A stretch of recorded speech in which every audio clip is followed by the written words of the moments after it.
Ladies and gentlemen, just a week after the much-touted Jubilee takeover, the Sabina Chege wing are back again with another development. And I just want to ask a question. When Kanini Kega, Sabina Chege, Kutuny were convening the much-hyped National Executive Council meeting to come to mastermind eviction of Jeremiah Kioni as Jubilee Party leader, did they resort the nod from Uhuru Kenyatta?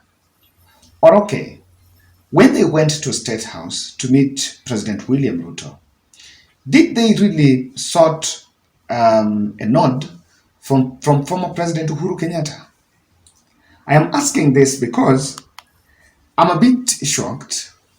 When Sabina Chege was being interviewed yesterday in Inoro TV, she is saying that they are waiting for a way forward from former President Uhuru Kenyatta, who is the de facto party leader of Jubilee Party.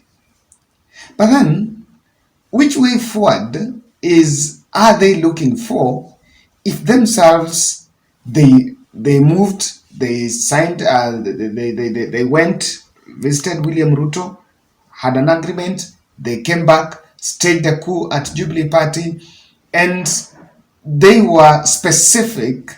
They wanted their way out. And actually, out of that neck, the discussion was that they are not going to move on with Azimio. They want a split from Azimio so that they can join Kenya Kwanza. But then, if that was because from that neck, they had their own solid resolutions. So what again has changed? That Sabina Chege is asking Uhuru Muigai Kenyatta to give them a way forward after that coup. Remember, that coup never succeeded. And I may be wrong. And sometimes I choose to. The intention was never for that coup to succeed. I don't think the intention was to take that party. They just wanted to whip the emotions and try to legitimize or rather validate their meeting with William Ruto and show William Ruto they were willing to work with him. So what has changed? Why would you ask for the next action if you've already taken it? Kindly subscribe to our channel, click the notification bell and like our video. I want to say thank you very much for those who are supporting us from different parts of the globe. Asanteni sana. We do this every day because of your support. I just want to listen to Beat talk about what she spoke about in that Inoro interview. One of the things she said is that Uhuru remained aloof and unresponsive to their calls.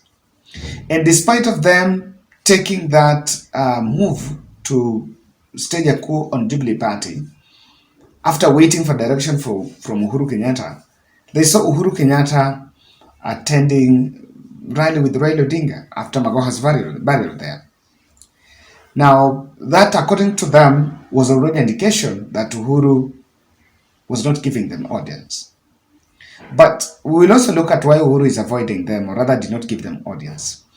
Sabina Chege is confessing that she was indeed approached to deputize Sakaja in Nairobi gubernatorial race, but declined and already took, and I think to some extent that was a big sacrifice for the Azimio, to say the truth. That was a big sacrifice because everyone knew in Nairobi that Sakaja was a very prime candidate and was a very strong candidate in that race against Polycarp Igathe. But she decided to stick to Azimio. Mrs. Chege said that William Ruto led government had bypassed constituencies that are elected, where Jubilee MPs are elected in the just more recently concluded employment of teachers.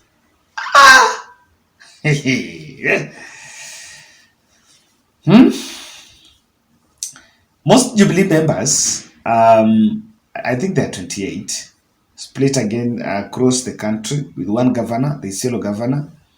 They have one MP from Kitui West, think Nyamai. And Sabina is saying that Ruto bypassed counties where Jubilee MPs were voted in. I don't know. So, but now they're in government. They've joined William Ruto. So what has changed?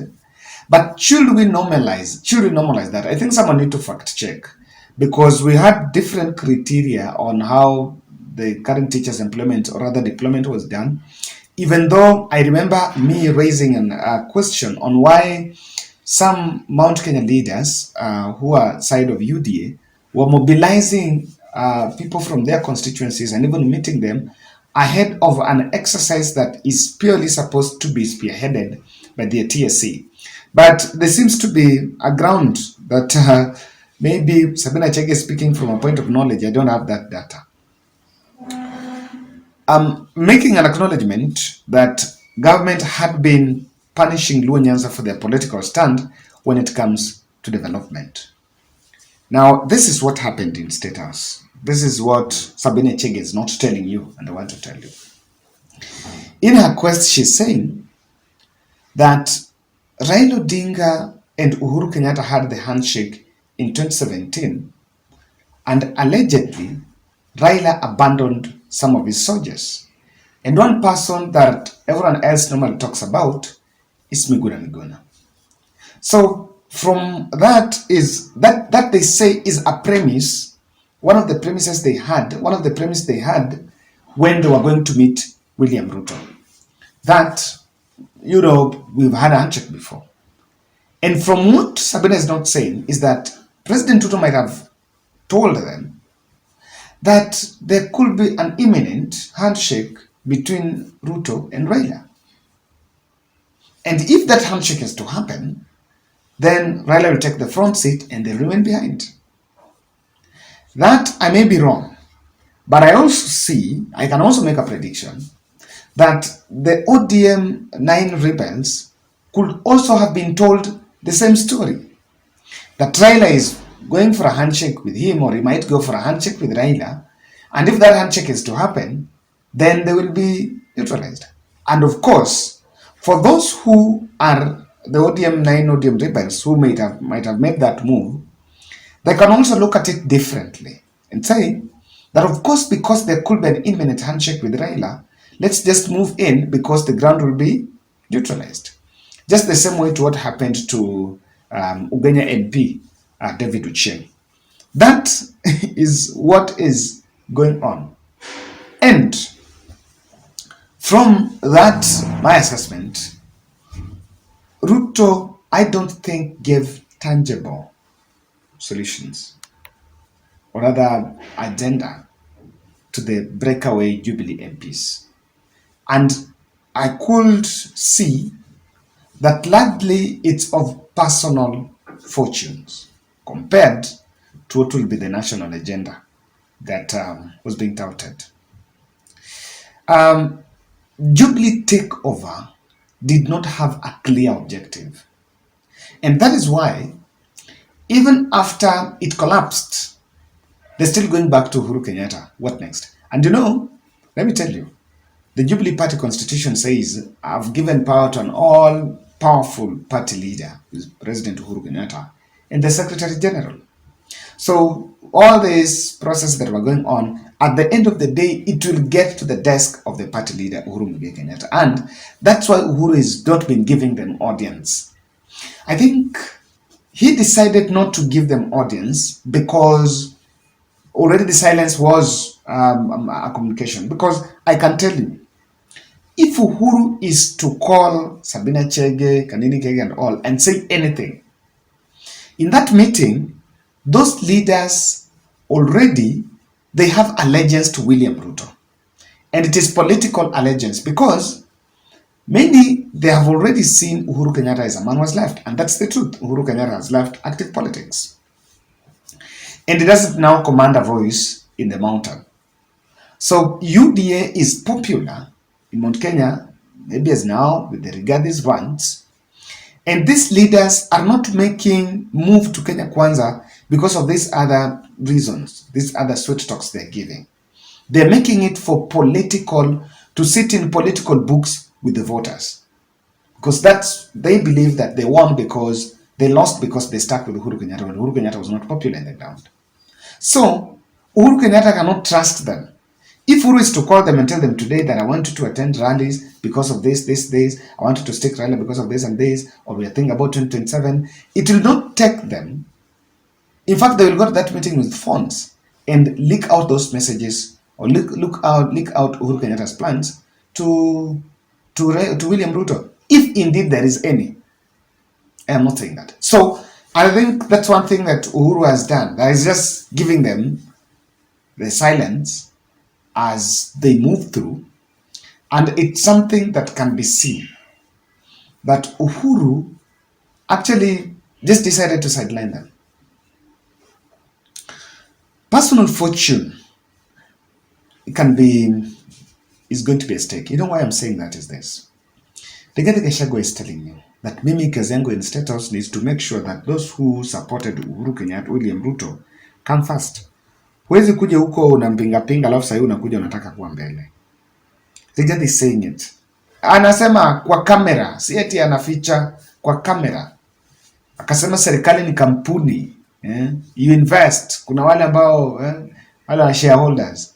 And I remember Azimio taking a swipe asking, so if government is a company of two, then why should even people pay taxes? Unajua sometimes Rigathi pia naongeanga unajua sasa hiyo. Unajua there are others that are quite unnecessary. You can do without it. It's not a must even speak about it. Uhuru might have just left Jubilee in the hands of Jeremiah Kioni. And what he has decided is might have told Jeremiah Kioni to chart his path with Raila Odinga side and probably find a way to make a name for himself and upstage Rigathi Gachagua in that quest to succeed in Mount Kenya. So that is what I see that the Sabina Chege might not be privy to.